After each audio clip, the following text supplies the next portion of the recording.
സങ്കീർത്തനം 58. ദുഷ്ടന്മാരോട് പ്രതികാരം. നശിപ്പിക്കരുതേ എന്ന രാഗത്തിൽ ദാവീദിൻ്റെ ഗീതം. ശക്തരെ, നിങ്ങളുടെ വിധി നീതിനിഷ്ഠമാണോ? പരമാർത്ഥതയോടെയാണോ നിങ്ങൾ മനുഷ്യമക്കളെ വിധിക്കുന്നത്?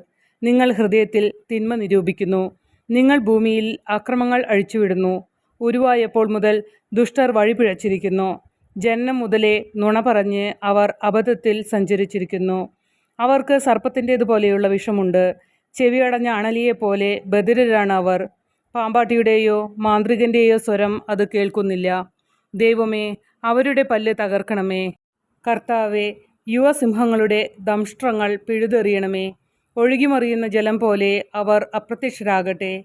പുല്ലുപോലെ അവർ ചവിട്ടി മെതിക്കപ്പെടുകയും മാഞ്ഞു പോവുകയും ചെയ്യട്ടെ. ഇഴഞ്ഞു പോകുമ്പോൾ അലിഞ്ഞുതീരുന്ന ഒച്ചുപോലെയാകട്ടെ അവർ. അവർ സൂര്യപ്രകാശം കാണാൻ ഇടവരാത്ത ചാപ്പിള്ളയെപ്പോലെയാകട്ടെ. നിങ്ങളുടെ കലത്തിന് ചൂടേൽക്കുന്നതിന് മുൻപ് തന്നെ ചുള്ളിവിറകുകൾ പച്ചയും എരിയുന്നതും ഒന്നുപോലെ അവിടുന്ന് പറത്തിക്കളയും. പ്രതികാരം കണ്ട് നീതിമാന്മാർ സന്തോഷിക്കും. ദുഷ്ടരുടെ രക്തത്തിൽ അവൻ കാൽ കഴുകും. നിശ്ചയമായും നീതിമാന് പ്രതിഫലമുണ്ട്. തീർച്ചയായും ഭൂമിയിൽ ന്യായം വിധിക്കുന്ന ഒരു ദൈവമുണ്ട് എന്ന് മനുഷ്യർ പറയും.